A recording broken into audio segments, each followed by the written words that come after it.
Bab 261, Hadiah Bagian 2. Zhao Hai akhirnya mengerti bahwa cambuk itu bukan sekadar cambuk. Dia lebih seperti komandan stempel. Dengan cambuk ini, dia bisa diperintahkan kepada orc. Hadiah Weirs tidaklah ringan. Namun, Zhao Hai tidak berniat mengembalikan cambuk itu ke Weirs.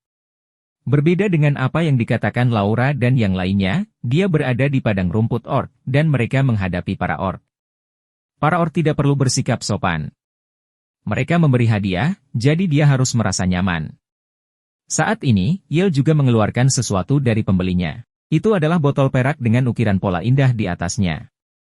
Namun, botolnya sendiri tidak terlalu besar, hanya seukuran telapak tangan tuan muda Zhao. Untuk ras Beastman, ini terlalu kecil. Yale membawa botol itu ke Zhao Hai dan berkata, "Hai kecil, ini hadiahku untukmu. Ketika saya masih muda, saya cukup beruntung pergi ke hutan peri dan menemukan botol ini di sana. Jangan meremehkan botol ini berisi cairan kehidupan, harta karun unik untuk klan peri." Zhao Hai melihat botol perak kecil itu dengan kaget. Bukan karena dia belum pernah mendengar tentang cairan kehidupan. Sebaliknya, dia sudah mendengar lebih banyak dari satu kali, karena cairan kehidupan terlalu terkenal di benua itu. Cairan kehidupan adalah produk khusus ras elf. Itu adalah sejenis cairan yang dikeluarkan oleh benda suci ras elf, pohon kehidupan. Produksi cairan ini tidak tinggi, tetapi kegunaannya banyak. Cairan kehidupan dapat memulihkan kekuatan fisik, energi pertempuran, kekuatan sihir, dan detoksifikasi seseorang. Itu adalah harta karun yang langka dan sangat terkenal di benua itu. Diperbarui dari novel Bein, Om. Cairan kehidupan sangat berharga bagi umat manusia. Itu hanya ada di legenda. Tidak ada yang pernah melihat atau mengonfirmasi. Jika mereka tidak melihatnya, mereka akan mengira itu dibuat-buat. Zhao Hai tidak pernah berpikir bahwa Yale akan memberikan cairan kehidupan. Baginya, botol ini sangat berharga. Zhao Hai membungkuk di Yale dan berkata, "Terima kasih, Tuan Yeli." Yale tersenyum sedikit tetapi tidak mengatakan apapun.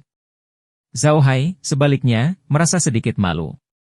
Mengesampingkan hadiah mendus, hadiah dari Yale dan Weir saja sudah sangat berharga.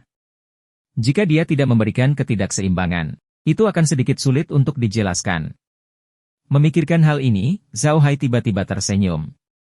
Dengan mengulurkan tangannya, dia melemparkan 3 benda yang diberikan mendus dan yang lainnya ke tempatnya. Pada saat yang sama, ia menyulap 3 tas interspatial. 3 tas kain biasa muncul di tangan Zhao Hai.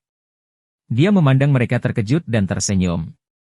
Dia meletakkan 3 tas kain kecil di tangan mereka dan berkata, "Ini adalah hadiah saya untuk Anda.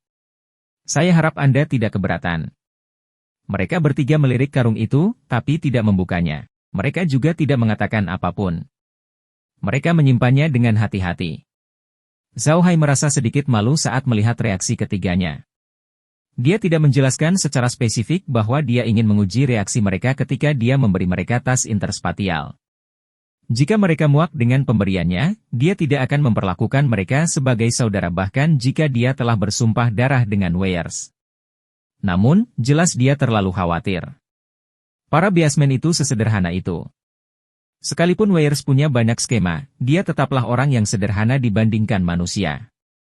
Dalam klan binatang, hubungan antar saudara tidak bisa diukur dengan hadiah. Sekalipun kamu memberi saudaramu 10.000 tael emas dan saudaramu hanya memberimu sehelai rumput, kamu tidak boleh marah karena kamu bersaudara. Zhao Hai melihat ekspresi mereka dan tidak bisa menahan diri untuk tidak menggaruk kepalanya. Dia berkata dengan malu, "Kakak, kamu harus menjaga barang-barang yang kuberikan padamu dengan baik. Itu bukan tas kecil biasa. Itu adalah tas interspatial. Tiap kantong berkapasitas 10 meter kubik yang mampu menampung 10 meter kubik barang. Mereka tidak membutuhkan energi apapun. Anda hanya perlu membuka tali pada bagian mulut tas dan sudah bisa digunakan." Weirs dan 2 lainnya terkejut. Mereka saling memandang, dan dengan kecepatan yang tak terbayangkan, Zhao Hai dengan cepat mengeluarkan tas interspatial dan membukanya. Arai sihir ilusi muncul di atas tas. Zhao Hai melihatnya dan dengan cepat berkata, "Gunakan susunan ajaib pada sesuatu, lalu pikirkan untuk memasukkannya, dan Anda bisa memasukkannya ke dalam tas. Pikirkan untuk mengeluarkannya, buka tasnya, dan pikirkan untuk mengeluarkannya. Dan Anda bisa mengeluarkannya." Mereka bertiga mengujinya dan melihat tas kecil di tangan mereka dengan gembira. Kemudian, mereka dengan hati-hati menyimpan tas kecil yang berharga itu. Jian Shen terlihat lebih berhati-hati dibandingkan jika dia sedang mengukir bunga di atas telur. Zhao Hai memandang mereka bertiga dan tidak bisa menahan senyum. Saya katakan, kakak laki-laki, saudara keenam, Tuan Yale, kalian tidak perlu terlalu berhati-hati. Dengan kualitas tas dimensional itu, kalian tidak akan bisa merusaknya. Weirs hanya memutar matanya ke arah Zhao Hai setelah dia menyimpan tas kecil itu. Apa yang kamu tahu? Bagaimana jika rusak? Tidak masalah jika rusak, aku akan memberimu beberapa lagi, Zhao Hai terkekeh. Saat dia mengatakan itu, mereka bertiga menghentikan apa yang mereka lakukan dan menatap Zhao Hai. Hal ini membuat hati Zhao Hai bergetar. Dia memandang mereka bertiga dengan bingung dan berkata, ada apa? Apa masalahnya? Wells menjerit aneh dan menerkam ke arah Zhao Hai. Mendes dan Yale juga menerkam ke arahnya. Namun, Yale lambat. Melihat Mendes dan Wells menerkam, dia berhenti dan berdiri di samping sambil tertawa. Weirs menekan tubuh Zhao Hai dan menepuk kepalanya. Kamu bertanya padaku ada apa? Dasar bocah nakal, bagaimana kamu bisa menanyakan pertanyaan seperti itu? Kamu tidak tahu apa yang salah denganmu? Apakah Anda memiliki banyak tas interspatial? Kenapa kamu tidak merasakan sakit hati sama sekali? Mendus tentu saja tidak membiarkan Zhao Hai pergi. Bersama Weirs, mereka memukul kepala Zhao Hai seperti bola karet, menyebabkan dia merasa pusing. Mereka berdua baru bangun setelah beberapa saat. Zhao Hai naik dari tanah dengan kepala pusing. Setelah beberapa saat, dia memandang mereka berdua dengan jijik dan berkata, kalian berdua, sungguh, kapan aku bilang aku penyihir? Ingat, aku seorang penyihir. Apakah kamu mengerti apa itu penyihir? Weirs tercengang. Dia memandang Zhao Hai dan berkata, penyihir mutan, aku bilang, saudaraku, kamu bilang kamu penyihir yang tidak normal? Zhao Hai mengangguk. Mata Weirs bersinar ketika dia berkata, saudaraku, apakah teknik khususmu untuk membuat tas interspatial semacam ini? Lalu kenapa kamu masih menjual makanan? Anda cukup menjualnya di tas interspatial.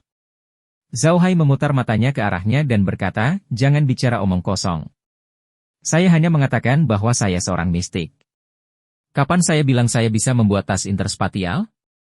Saya menemukan tas portal ini di dalam gua, dan hanya tersisa sedikit. Setelah memberikannya kepada Laura dan dua lainnya, saya hanya memiliki 3 yang tersisa. Sudah kubilang aku punya teknik khusus karena aku ingin memberitahumu kemampuanku. Saya bisa mengubah mayat menjadi makhluk undead dan menyimpannya di ruang saya. Menurutmu dari mana aku mendapatkan tas portal dan makanannya? Weirs dan yang lainnya mengangguk mendengar kata-kata Zhao Hai. Meskipun mereka belum pernah menggunakan atau melihat perangkat penyimpanan tak kasat mata sebelumnya, mereka tidak mengira perangkat itu akan sebesar itu.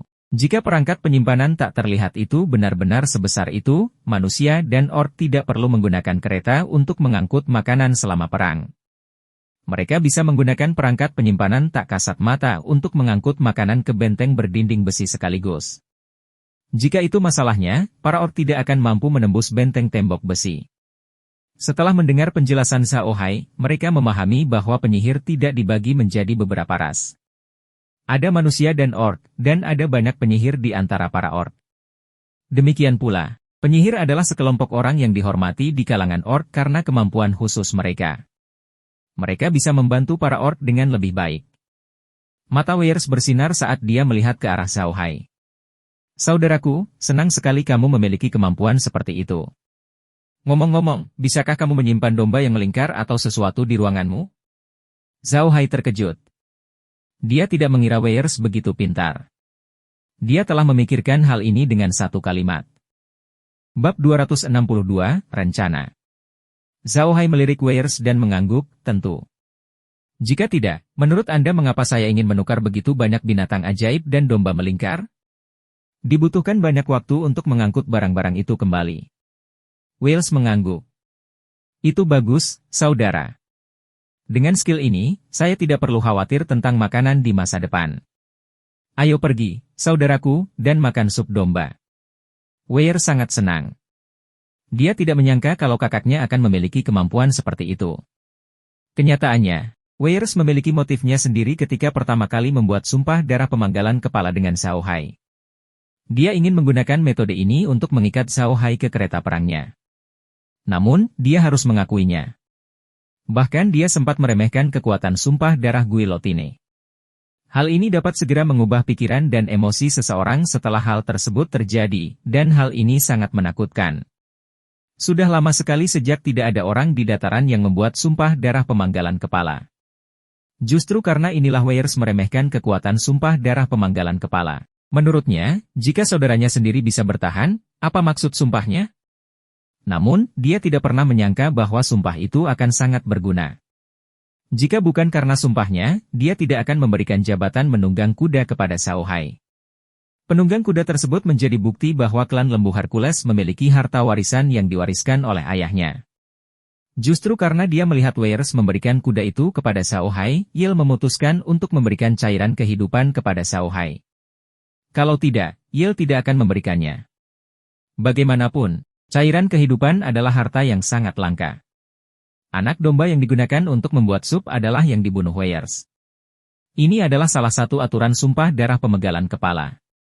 Anak domba yang digunakan untuk sumpah harus dimakan pada hari yang sama. Status Zhao Hai berbeda sekarang. Dia adalah saudara laki-laki Weirs yang bersumpah darah, jadi ketika mereka keluar, para penjaga segera memberi hormat kepada Zhao Hai. Mereka sangat hormat. Zhao Hai mengangguk pada mereka. Persiapan di luar hampir selesai. Di tengah kehadiran, sebuah panci besar dipasang. Di dalam panci, sup daging kambing sedang mendidih. Hari ini berbeda dari sebelumnya. Di Wales, orang-orang menempatkan beberapa meja kecil di sekitar satu sama lain sehingga mereka bisa duduk di sana dan tiba-tiba tubuh mereka juga bisa lebih dekat. Laura dan yang lainnya diatur untuk duduk di beberapa meja kecil lainnya. Kini, status mereka berbeda. Bagi para penjaga, Laura dan yang lainnya bisa dianggap setengah master. Laura dan yang lainnya tidak keberatan jika Zhao Hai bersumpah darah dengan Wales. Bagaimanapun, Zhao Hai tidak akan menderita kerugian apapun karena masalah ini. Selain itu, dia mendapat dukungan kuat dari Wales. Selama mereka berhasil kali ini, tidak ada yang berani menyentuh mereka di dataran basement. Setelah Weirs dan yang lainnya duduk, para penjaga segera menyajikan anggur susu kepada mereka. Meskipun para penjaga tahu apa yang terjadi di suku tersebut, tidak satupun dari mereka mengkhianati Weirs. Bagi para basement, selama mereka berpikir bahwa Anda adalah seseorang yang layak untuk diikuti, mereka tidak akan mengkhianati Anda begitu saja. Bahkan jika orang yang mereka cintai masih berada di dalam suku tersebut. Wales mengambil anggur susu dan menyesapnya. Sejujurnya, dia masih merasakan rasa darah di mulutnya. Dia tidak suka rasanya, tapi rasanya sangat mengasyikkan.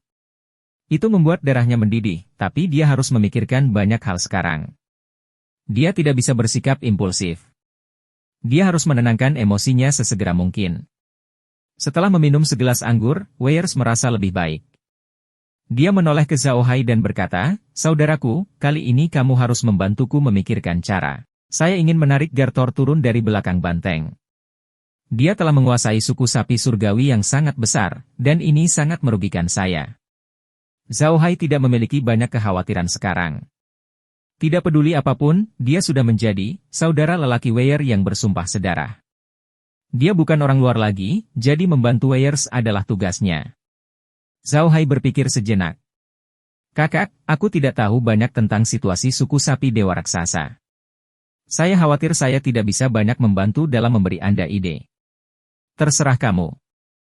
Wales mengangguk dan berkata, "Sekarang ras kita berada di bawah kendali Gartor, kita akan mendekati kematian jika kita kembali. Jadi, mari kita lanjutkan dengan apa yang telah kita bahas sebelumnya. Kami akan menemukan beberapa perlombaan cabang dan mendapatkan dukungan mereka sebelum kembali. Saya akan menemukan perlombaan adu banteng dan perlombaan kerbau di mana guru berada. Kedua ras ini memiliki status yang tinggi di antara ras cabang dan memiliki pengaruh yang besar." Yil setuju dengan metode ini, tapi Zhao Hai mengerutkan kening dan berkata, "Kakak, menurutku ini tidak akan berhasil. Tahukah kalian kalau suku kerbau dan adu banteng mempunyai pengaruh yang besar terhadap ras cabang tersebut? Namun apakah Jasor tidak mengetahuinya? Jika dia tidak mendapat dukungan dari ras cabangnya, Gartor tidak akan berani memulai pemberontakan. Mari kita tidak membicarakan hal lain dulu. Gartor tahu betul bahwa Guru Yale adalah gurumu. Karena saudara keenam tidak terbunuh, Gartor pasti akan berpikir bahwa dia mungkin telah menemukanmu. Karena Anda sudah tahu apa yang terjadi di suku tersebut, dia juga akan memikirkannya. Dia pasti akan pergi ke kerbau. Karena Guru Yale berasal dari kerbau, dan kerbau juga merupakan ras nabi, maka pengaruhnya besar. Bagaimana mungkin dia tidak mengambil tindakan apapun? Saya tidak berpikir Anda akan memiliki akhir yang baik. Apakah Anda pergi ke klan energi atau kerbau? Kemungkinan besar Gartor akan menunggumu di jalan dan membunuhmu. Weirs dan yang lainnya terkejut. Mereka tidak pernah memikirkan hal ini. Tepatnya, meski Weirs sudah tenang, dia masih sangat marah. Kali ini, Gasol sudah keterlaluan. Dia sebenarnya telah membunuh ayahnya. Tindakan tidak mengakui keluarganya sendiri seperti ini membuat Weirs geram.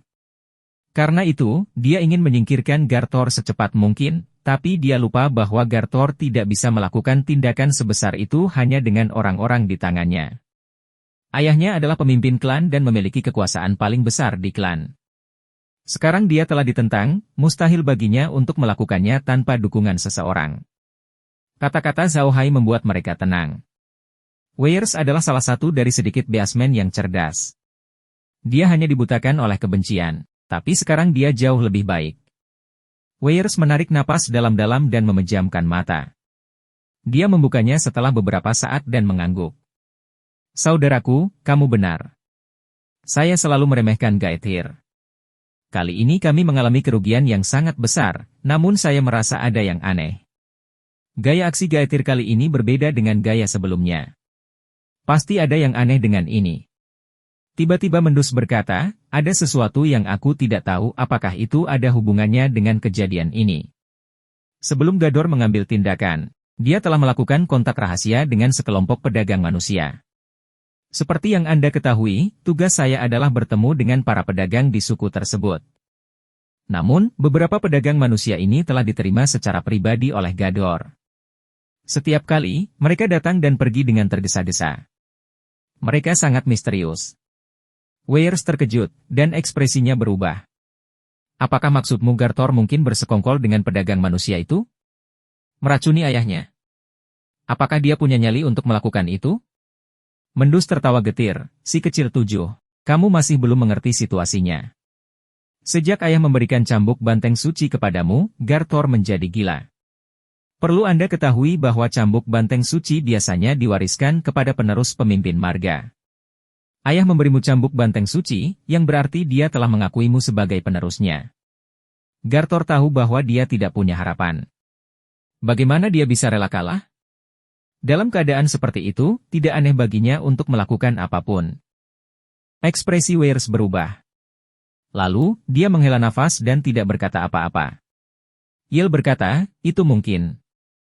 Jika memang ada manusia di belakang Gartor, dia mungkin sudah membuat pengaturan. Sepertinya kita tidak bisa menghubungi lomba adu banteng dan lomba kerbau. Jangan lupa, putri pertama dan keempat juga mengikuti perlombaan adu banteng. Jika kita menghubungi perlombaan adu banteng, meskipun Gartor tidak membuat pengaturan apapun sebelumnya, dia akan mengetahuinya sejak awal. Kata-kata Yale masuk akal. Keempat kakak perempuan Wells telah menikah dalam perlombaan adu banteng, tetapi kakak perempuan dan kakak perempuan keempatnya tampaknya tidak terlalu menyukainya. Sebaliknya, mereka sangat dekat dengan Gasol. Kakak perempuan kedua dan ketiga sangat baik padanya. Jika dia menghubungi perlombaan adu banteng kali ini, kakak perempuannya pasti akan mengetahuinya. Dia pasti akan memberitahu Gasol, dan rencananya tidak mungkin dilanjutkan. Weirs menghela nafas panjang. Sepertinya aku memikirkan hal-hal yang terlalu sederhana. Namun untungnya, rencana tersebut belum terlaksana. Bagaimana dengan ini? Menurut saya kita harus menemukan beberapa suku kecil terlebih dahulu dan kemudian melaksanakannya secara perlahan. Menurutku Gartor tidak bisa memantau semua suku, bukan? Mendus dan Yale sama-sama tertawa. Tentu saja, Gartor tidak sekuat itu. Kenyataannya, tidak peduli keluarga kerajaan dari suku mana, mereka tidak mungkin mengawasi semua subsuku. Mereka tidak memiliki banyak orang, dan hal itu tidak diperlukan. Zhao Hai tersenyum dan berkata, itu bagus. Tapi kakak, Apakah kamu punya seseorang yang bisa kamu percaya di suku ini? Anda sebaiknya menghubungi mereka dan meminta mereka memeriksa identitas pedagang manusia itu. Lihat apakah masalah ini ada hubungannya dengan pedagang manusia itu. Jika itu benar-benar berhubungan dengan pedagang manusia itu, dia mungkin akan menjadi senjatamu. Menurutku mereka juga tidak membuat sumpah darah pemenggalan kepala, bukan? Weyers terkekeh dan mengangguk, saya akan mengatur ini, tetapi saya mengenal semua bawahan saya. Jika saya mengirim mereka kembali, mereka akan mati. Sepertinya saya harus mencari peluang di masa depan. Oh benar, hai kecil. Kami akan membawamu ke wilayah perlombaan adu banteng dan kemudian kamu akan berdagang dengan perlombaan adu banteng. Kami akan mengikutimu. Aku ingin menemui kakak kedua dan memberitahunya tentang hal ini. Mungkin dia bisa membantu. Zhao Hai menganggukkan kepalanya, itu tidak masalah. Selama Anda tidak ketahuan, tidak apa-apa. Namun, menurut saya periode waktu berikutnya tidak akan damai. Dengan saudara ke-6 di sini, mustahil bagi Gasol untuk tidak mendengarkan. Saya pikir Anda harus bersiap. Wales mengangguk dan tidak mengatakan apapun. Dia baru saja mengambil anggur susu di atas meja dan meminumnya dalam satu tegukan. Bab 263, Bab 256 Roh Artefak. Para orc tidak bisa hidup tanpa anggur. Bagi mereka, yang terpenting adalah tunggangan mereka, yang terpenting kedua adalah anak domba, dan yang terpenting ketiga adalah anggur. Apapun acaranya, mereka tidak bisa hidup tanpa anggur. Musim dingin di sini sangat dingin. Bahkan di musim panas, malam tidak terasa panas. Mereka sudah lama merumput, jadi mereka tidak bisa hidup tanpa anggur. Karena hari ini adalah hari di mana Zhao Hai dan Weyers akan memenggal kepala dan bersumpah darah, mereka minum cukup banyak. Selagi mereka minum, mereka berdiskusi bagaimana mereka akan menghadapi Gasol. Untuk menghadapi Gartor, menggunakan kekerasan tidak mungkin dilakukan. Saat ini, Gartor mengendalikan perlombaan banteng raksasa. Perlombaan banteng raksasa dianggap sebagai perlombaan pertarungan yang relatif kuat di antara para beasmen. Jika mereka ingin melawan pacuan sapi raksasa secara langsung, mereka akan mendekati kematian.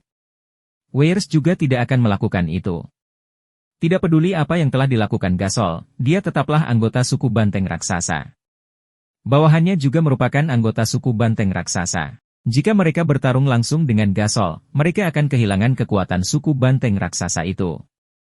Weyers berharap suku banteng raksasa akan menjadi lebih kuat, jadi dia secara alami tidak akan melakukan sesuatu yang merugikan dirinya sendiri dan menguntungkan orang lain. Meskipun Zhao Hai dapat membantu Weyers, ada batas atas apa yang dapat dia lakukan. Lagi pula, dia tidak tahu banyak tentang para beasmen. Sekalipun dia bisa mendapatkan ide, itu tidak mungkin. Zhao Hai dan yang lainnya baru kembali ke tenda mereka pada hari yang sakit. Zhao Hai tidak minum terlalu banyak hari ini. Lagi pula, para beasmen tidak bisa minum terlalu banyak setiap saat. Selain itu, Zhao Hai adalah saudara laki-laki Weyers yang bersumpah darah, jadi dia dianggap salah satu dari mereka. Dia harus minum banyak ketika menjamu teman-temannya, tapi dia jauh lebih santai dengan bangsanya sendiri. Setelah kembali ke tendanya, Zhao Hai segera meminum segelas besar air dari sela. Dia menyadari bahwa setiap kali dia minum, dia akan segera sadar setelah meminum segelas besar air dari sela. Dia tidak akan merasa tidak nyaman lagi. Oleh karena itu, meminum air dari sela-sela setelah minum sudah menjadi suatu kebiasaan. Setelah minum segelas besar air, Zhao Hai merasa lebih baik. Laura memandang Zhao Hai dan berkata, "Saudara Hai, apakah Anda benar-benar akan membantu Weyers menjadi pemimpin klan?" Zhao Hai tersenyum pahit. "Apalagi yang bisa saya lakukan? Aku saudaranya yang bersumpah darah sekarang, jadi aku hanya bisa melakukan yang terbaik untuk membantunya. Aku benar-benar tidak menyangka dia mau menjadi saudara sumpah sedarahku. Tidak mudah menjadi saudara yang bersumpah darah. Selain itu, sumpah darah pemenggalan kepala ini sangat istimewa, sama seperti sumpah darah yang dibuat Suanying.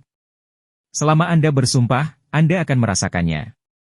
Lola mengangguk dan berkata, "Pemenggalan sumpah darah. Anda bisa tahu dari namanya. Tapi tidak apa-apa jika kita membantu Weyers dengan sekuat tenaga. Selama Weyers berhasil, hari-hari kita di dataran orc akan lebih baik. Tapi apa yang Mendus dan yang lainnya katakan tentang pedagang manusia yang menghubungi Gasol?" Zhao Hai menggelengkan kepalanya dan berkata, "Saya tidak tahu. Pedagang manusia biasanya tidak berpartisipasi dalam pertempuran antar orc. Jika orc lain mengetahuinya, mereka tidak akan bisa bertahan hidup di padang rumput orc. Tapi kenapa pedagang manusia itu menghubungi Gasol? Mungkinkah merekalah yang membantu operasi ini? Mereka termasuk dalam kekuatan manakah? Laura mengerutkan kening dan berkata, manusia di padang rumput orc biasanya tidak memeriksa kekuatan mana yang mereka miliki, karena mudah menimbulkan kesalahpahaman. Tapi sekarang kau adalah saudara sumpah darah Wells. Selama kita bisa mengalahkan Gasol, kita bisa mengetahui kekuatan mana yang mereka miliki. Meskipun kami tidak dapat mengetahuinya untuk saat ini, kami dapat meminta bantuan Wells. Anda harus tahu bahwa identitas Anda sangat berguna di antara para orc. Zhao Hai tersenyum, sepertinya tidak banyak keuntungan menjadi saudara kandung Wales. Benar, mari kita pergi keluar angkasa dan melihat hadiah yang diberikan Wales dan yang lainnya kepadaku. Saya terus merasa bahwa mereka sangat istimewa. Laura dan yang lainnya tertawa. Mereka berempat melintas ke ruang asal. Hadiah yang diberikan Wales dan yang lainnya kepada Zhao Hai semuanya ada di gudang, jadi tidak ada reaksi dari ruang asal. Begitu mereka memasuki medium, Cair terbang dan duduk di bahu Zhao Hai. Dia memandang Zhao Hai dan berkata, Tuan muda, Ahwen sangat jahat. Dia bahkan tidak mau bermain denganku. Pada saat ini, Zhao Wen juga terbang dan mendarat di kepala Zhao Hai. Dia tidak bergerak dan tidak mengeluarkan suara. Zhao Hai memandang Cair dan berkata dengan tidak sabar, Cair, apakah kamu menggoda Ahwen lagi? Cair sangat nakal, dan Ahwen terlalu jujur, sehingga ia sering digoda oleh Cair. Namun, Ahwen memiliki temperamen yang baik dan tidak marah sama sekali. Paling-paling, dia akan mengabaikan Cair untuk sementara waktu. Aneh rasanya mengatakan bahwa sebelum Cair memasuki medium, dia sangat pandai tidur. Namun, setelah memasuki medium, dia tidak pernah perlu tidur, dan dia bersemangat setiap hari. Cair terkikik ketika mendengar kata-kata Zhao Hai. Zhao Hai juga menggelengkan kepalanya, tapi dia tidak bisa berbuat apa-apa. Dia hanya berkata kepada Cair, Cair, bagaimana situasi di Villa Batu Hijau? Meskipun Zhao Hai dan yang lainnya telah meninggalkan Villa Batu Hijau, Cair masih meninggalkan cabang di sana. Namun, cabang miliknya itu sangat tersembunyi, dan tersembunyi di dalam pohon buah putih di halaman Villa Batu Hijau. Cabang yang mereka tinggalkan di sana digunakan untuk memantau Batu Hijau Manor. Bagaimanapun, mereka masih bekerja sama dengan klan Versailles. Klan Versailles masih pergi ke Greenstone Manor untuk mengumpulkan beberapa produk dari surga secara teratur. Pada saat yang sama, Zhao Hai juga memerintahkan Cai untuk mengirim beberapa cabang kecil ke sekitar Rocky Mountain untuk melihat apakah ada orang yang memantau daerah tersebut. Mendengar pertanyaan Zhao Hai, Cair dengan cepat menjawab, ada beberapa orang yang mengawasi di sana. Sudah lama sekali, tapi mereka belum pergi. Beberapa orang bahkan menyelinap ke Rocky Mountain, tetapi mereka belum menemukan apapun. Hati-hati. Jangan biarkan orang-orang itu mengetahuinya. Jika mereka menyebabkan terlalu banyak keributan, Cair, gunakanlah mereka sebagai pupuk. Zhao Hai mengangguk. Cair menjawab, dan Zhao Hai melanjutkan, bagaimana dengan benteng gunung besi? Apakah kamu baik-baik saja? Cai tertawa dan berkata, bagus. Benteng gunung besi sangat bagus. Kedua domba tersebut juga dipelihara dengan baik.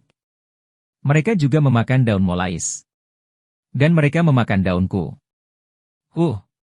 Zhao Hai terkekeh. Dengan gerakan memutar tangannya, belati yang diberikan mendus padanya muncul di tangannya. Itu adalah belati yang indah. Zhao Hai mengeluarkannya dan melihatnya. Bilahnya sangat terang dan menarik perhatian. Zhao Hai menyentuh belati itu dengan lembut. Dinginnya bukan karena bahannya dingin, tapi karena ketajamannya. Itu membuat tulang punggungnya merinding. Ada pola seperti awan pada belati, yang tidak digambar atau diukir. Teknik khusus digunakan untuk membuat lapisan logam bertumpuk berkali-kali. Dibutuhkan tangan khusus untuk membuat pola seperti itu. Laura mengambil belati dari tangan Zhao Hai dan melihatnya dengan cermat. Dia kemudian mengangguk dan berkata, ini pasti hasil karya master pandai besi kurcaci. Belati pola awan semacam ini sangat berharga dan langka di benua ini. Zhao Hai tidak sebaik Laura dalam aspek ini. Dia hanya mengangguk dan menyingkirkan belatinya. Tidak peduli seberapa bagusnya, itu tidak banyak berguna baginya. Dia hanya bisa menyimpannya sebagai koleksi. Setelah menyingkirkan belatinya, Zhao Hai mengeluarkan cambuk sapi ilahi. Begitu cambuk muncul di tangannya, suara alam terdengar, kuat, senjata spiritual ditemukan. Mendeteksi senjata spiritual. Senjata spiritual adalah senjata spiritual tipe cambuk dengan roh senjata di dalamnya, namun kekuatannya relatif lemah. Kekuatan semangat senjata meningkat. Senjata spiritual adalah senjata spiritual tipe penggembala. Ia dapat mengelola peternakan atas nama tuan rumah dan mengintimidasi hewan. Itu dapat mengekstrak kemampuan roh senjata dan menambahkannya ke staf roh jahat. Jika tuan rumah menggunakan tongkat roh jahat, ia dapat mengintimidasi hewan. Begitu pengumuman sistem selesai, Zhao Hai merasakan cambuk di tangannya bergetar. Kemudian, bayangan berbentuk manusia muncul di cambuk itu. Bayangan itu tampak seperti anak berumur 7 atau 8 tahun yang mengenakan pakaian warna-warni. Bayangannya tidak terlalu besar. Itu seukuran cambuk. Seluruh cambuk sekarang berdiri di depan Zhao Hai, yang membuat Zhao Hai merasa sangat aneh. Pada saat itu, sosok ilusi itu membungkuk kepada Zhao Hai dan berkata, "Salam, Tuan Muda." Zhao Hai sudah terbiasa dengan ini. Dia tahu bahwa ruang pastilah yang menciptakan hal ini. Dia tidak mempermasalahkannya dan hanya mengangguk, "Kamu akan dipanggil MUR di masa depan. Ikuti aku dulu, aku akan membawamu ke peternakan sebentar lagi." Jawab MUR dan merayap ke sisi Zhao Hai seperti ular, berdiri di sana tanpa bergerak. Cair terbang turun dari bahu Zhao Hai dan melihat penampakan anak itu dengan rasa ingin tahu. Dia bahkan mengulurkan tangannya untuk menyentuhnya, tapi MUR menghindarinya. Kali ini, Cair tidak akan membiarkannya pergi. Dia mengejar MUR dan ingin menyentuhnya, tapi MUR tidak mengizinkannya. Keduanya mulai mengelilingi Zhao Hai. Laura dan yang lainnya memandang mereka berdua dan menganggapnya sangat lucu. Mereka sekarang pada dasarnya kebal terhadap kemampuan spasial. Mereka hanya senang Zhao Hai mendapatkan cambuk ajaib ini. Zhao Hai melihat Cai, R dan MUR bertengkar di sana, tapi dia tidak mengatakan apa-apa. Setelah beberapa saat, dia merasakan beban di kepalanya menjadi ringan. Zhao Wen juga bergabung. Zhao Hai tersenyum pahit dan menggelengkan kepalanya. Dengan membalikkan tangannya, botol cairan kehidupan yang diberikan Yel muncul di tangannya. Pada saat ini, pengumuman sistem sekali lagi terdengar, kuat, air bermutu tinggi ditemukan. Memeriksa air. Airnya mengandung sejumlah besar komponen aktif. Itu dapat dengan cepat memulihkan kekuatan fisik, kekuatan sihir, dan energi pertempuran seseorang. Dapat digunakan sebagai obat, detoksifikasi, menyembuhkan luka, dan dapat digunakan untuk mengairi tanaman yang mati kurang dari sebulan yang lalu. Dapat digunakan untuk menghidupkan kembali tanaman. Ekstrak komponen aktif dari air dan tambahkan ke mata air dalam dimensi. Mata air akan ditingkatkan. Zhao Hai terkejut lagi. Ia tidak menyangka cairan kehidupan memiliki banyak manfaat. Manfaat lainnya memang tidak terlalu besar, namun dapat menghidupkan kembali tanaman yang mati. Ini luar biasa. Di masa depan, dia bisa mengumpulkan beberapa tanaman khusus dan menggunakan air untuk menghidupkannya kembali. Dengan begitu, dia tidak perlu khawatir tentang kekurangan tanaman di dunia ini. Meski ada batasan waktu, ini sudah sangat bagus. Yang terpenting, air ini sudah menyatu dengan mata air dari luar angkasa. Di masa depan, ia akan memiliki persediaan cairan kehidupan yang tidak ada habisnya. Bab 264, Perubahan di Kastil Iron Mountain. Cairan kehidupan sangat terkenal di benua itu. Jika orang tahu bahwa Zhao Hai memiliki persediaan cairan kehidupan yang tidak ada habisnya, mereka akan semakin iri. Namun, hal yang paling membingungkan Zhao Hai adalah dia belum pernah mendengar ada orang di benua ini yang menggunakan cairan kehidupan untuk menghidupkan kembali tanaman. Mungkinkah ruang angkasa menyebabkan cairan kehidupan bermutasi? Zhao Hai melihat botol kecil yang diberikan Yel padanya. Botol kecil ini hanya seukuran telapak tangan dan berbentuk persegi. Itu tampak seperti guci anggur kecil dan datar yang pernah dilihat Zhao Hai di bumi. Namun, guci kecil ini dilapisi dengan desain dekoratif dan sangat indah. Laura melihat ke panci kecil itu dan berkata, "Kuot, teko kecil ini sepertinya dibuat oleh para elf." Para elf menyukai alam, dan mereka memiliki persyaratan yang sangat tinggi terhadap seni. Setiap produk harus disempurnakan, dan sebagian besar didasarkan pada pola alami. Lihat pola pada teko kecil ini. Bukankah mereka tampak seperti tanaman merambat? Setiap daun dibuat dengan sangat indah. Bahkan urat daunnya pun terlihat jelas. Ada juga susunan ajaib yang unik untuk para elf di teko kecil ini. Namun, saya masih belum tahu untuk apa daftar ajaib ini digunakan. Zhao Hai melihat lebih dekat pola pada pot. Itu memang istimewa, tapi dia tidak tahu apakah memang ada daftar ajaib. Ruang tersebut tidak memberi pemberitahuan apapun kali ini, jadi sepertinya tidak ada susunan ajaib. Namun, teko tehnya sangat indah, dan Zhao Hai sangat menyukainya. Dia mengguncang teko teh dengan lembut dan menyadari bahwa teko itu hanya terisi setengahnya. Bagi Zhao Hai, cairan kehidupan tidak lagi langka, jadi dia membuka teko dan meminum semuanya dalam satu tegukan. Cairan kehidupan ini tidak hambar seperti air biasa. Rasanya sangat istimewa. Bagaimana dia mengungkapkannya? Baunya seperti berdiri di hutan pada musim semi ketika dedaunan baru saja tumbuh. Itu sangat segar dan alami. Zhao Hai mengangguk. Rasa ini sungguh enak.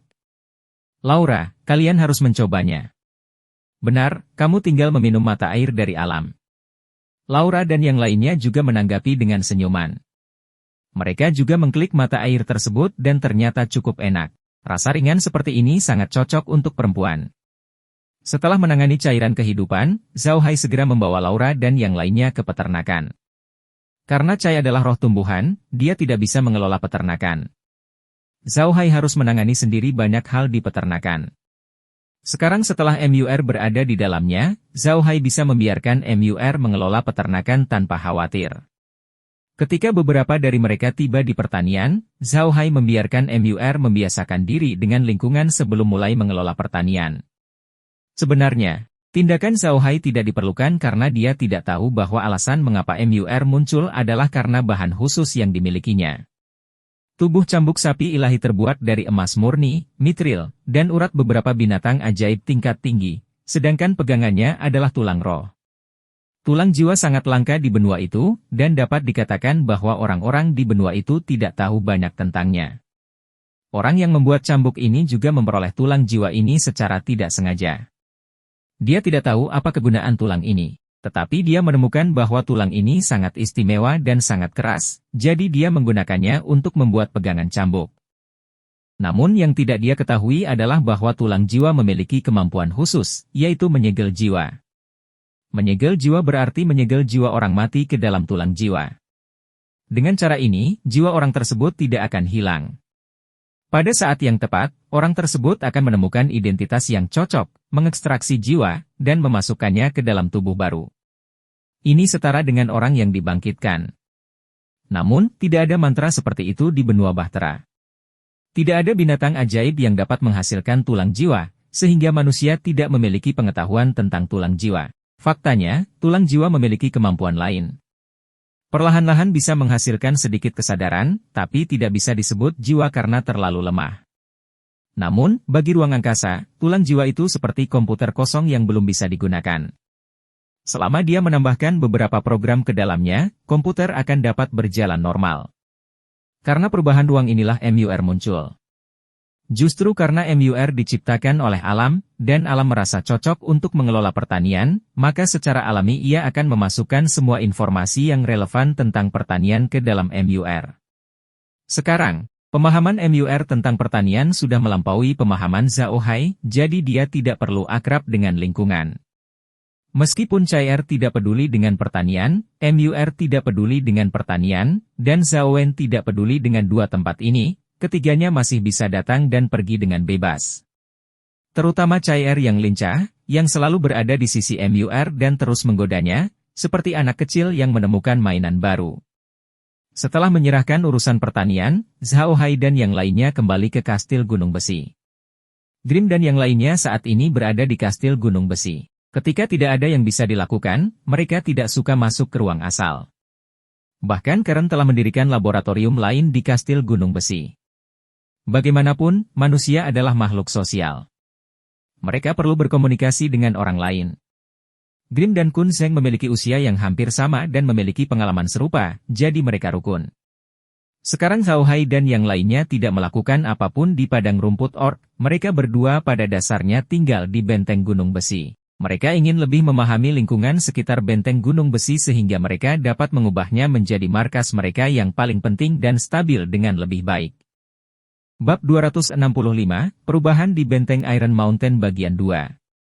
Kedua lelaki tua bijak itu tahu bahwa kemanapun Zhao Hai dan yang lainnya pergi, tanah hitam adalah akarnya. Itu juga menjadi landasan berkembangnya keluarga Buddha. Ruang tersebut dapat membantu mereka, tetapi jika Zhao Hai pergi, apa yang akan diandalkan oleh keluarga Buddha? Dia masih harus bergantung pada tanah hitam. Hanya dengan memahami setiap helai rumput dan setiap pohon di sini dia dapat memanfaatkannya dengan lebih baik. Ketika Zhao Hai dan yang lainnya kembali ke benteng gunung besi, Hijau dan yang lainnya tidak ada di sana.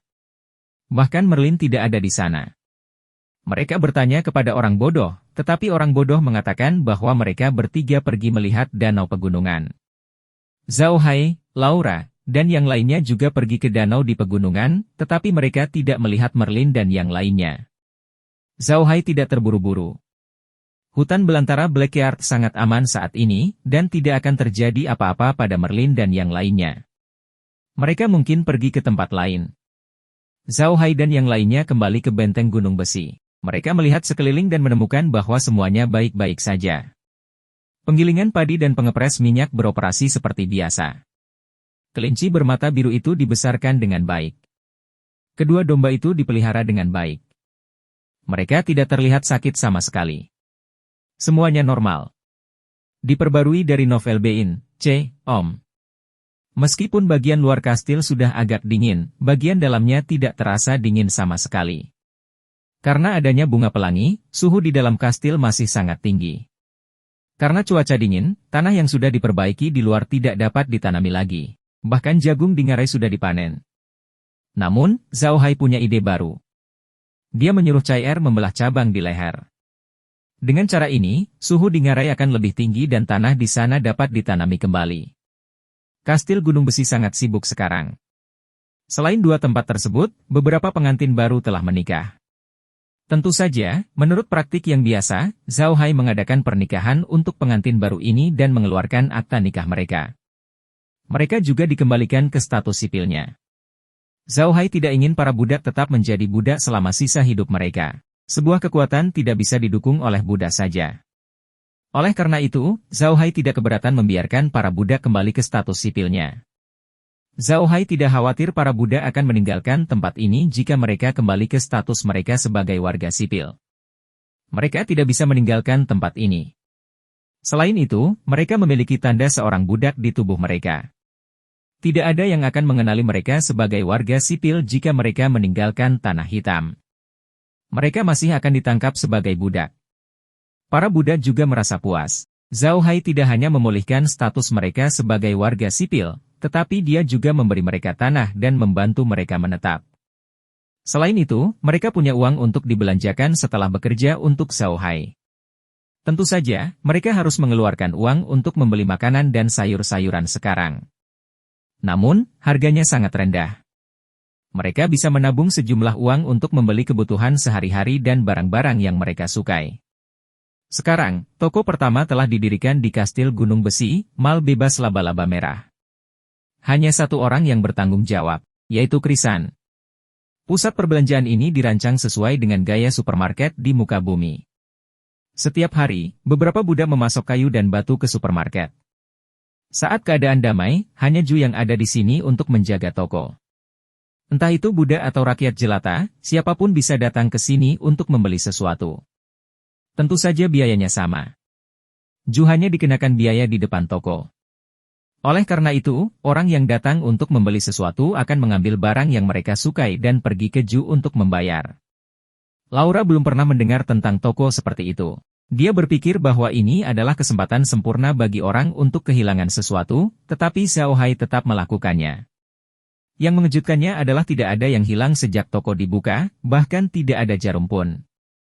Ini tidak hanya mengejutkan Laura, tapi juga Zhao Hai. Dia tidak pernah menyangka bahwa para budak dan orang-orang yang baru saja memulihkan status sipilnya akan memiliki tingkat kesadaran yang begitu tinggi. Apa yang tidak diketahui Zhao Hai adalah justru karena dia memberikan uang kepada para budak, mereka dikembalikan ke status sipil mereka. Itu sebabnya mereka tidak mencuri. Bagi para budak, merupakan suatu berkah bisa membeli barang-barang seperti orang normal.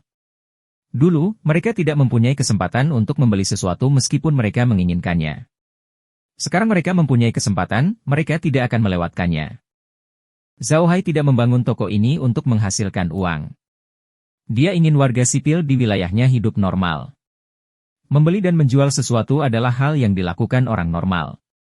Ia tidak ingin masyarakat di wilayahnya hidup seperti budak meski dulunya adalah warga sipil. Sekarang, kastil Iron Mountain benar-benar terlihat seperti sebuah kastil. Beberapa budak yang bekerja di penggilingan padi dan penggilingan minyak akan berkeliaran di sekitar kastil atau duduk bersama untuk mengobrol sepulang kerja. Mereka menjalani kehidupan yang nyaman.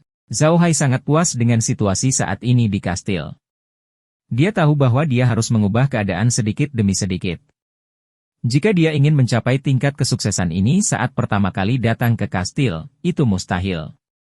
Namun, dia telah mencapainya secara alami sekarang. Zhao Hai dan Laura sedang duduk di ruang tamu kastil. Laura melihat sekeliling dan tersenyum, sejujurnya, saya masih menyukai tempat ini karena membuat saya merasa seperti di rumah sendiri. Tentu saja, kata Zhao Hai sambil tersenyum, semua yang ada di sini sudah diatur olehmu. Jadi tentu saja kamu akan merasa seperti itu. Hehe, aku penasaran di mana kakek Kun Sheng dan yang lainnya berada. Laura tersenyum dan berkata, tidak apa-apa. Kakek Kun Sheng dan yang lainnya berkata mereka akan melihat danau di pegunungan, jadi mereka pasti pergi melihat danau di pegunungan. Saya pikir mereka mungkin akan melihat berapa panjang danau di pegunungan itu. Asal-usul danau itu ada di sana. Mereka ingin memahami hutan belantara tanah hitam secepat mungkin. Zhao Hai mengangguk dan berkata, saya mendengar mereka sedang menggambar peta. Mereka ingin menggambarkan arah pegunungan, medan pegunungan, dan segala sesuatu di sekitarnya secara detail. Hehe, ini rumah kita. Kita harus memperhatikannya dengan baik. Saat ini, suara Kun Sheng datang dari luar. Zhao Hai dan yang lainnya dengan cepat berdiri. Benar saja, Kun Sheng, Green, dan Merlin masuk dari luar. Saat mereka melihat Zhao Hai, mereka bertiga tercengang. Kemudian, Green tersenyum dan berkata, mengapa kamu kembali sepagi ini? Apa yang telah terjadi? Zhao Hai menggelengkan kepalanya. Tidak apa-apa. Hanya saja urusan kami sudah lama selesai, jadi kami kembali. Setelah mereka duduk, Laura dan yang lainnya memberitahu Grim dan yang lainnya tentang hal-hal yang terjadi dalam 2 hari terakhir. Grim dan yang lainnya mendengarkan dengan tenang. Mereka benar-benar tidak menyangka banyak hal akan terjadi di Prairie hanya dalam 2 hari. Hanya ketika Laura dan yang lainnya selesai berbicara, Green mengerutkan kening dan berkata, Tuan Muda, apakah Anda benar-benar membuat sumpah darah pemenggalan kepala dengan Weirs? Bukankah ini terlalu gegabah? Zhao Hai tersenyum pahit. Tidak ada yang bisa kita lakukan mengenai hal itu. Jika saya tidak setuju saat itu, kerjasama dengan Weirs akan berakhir.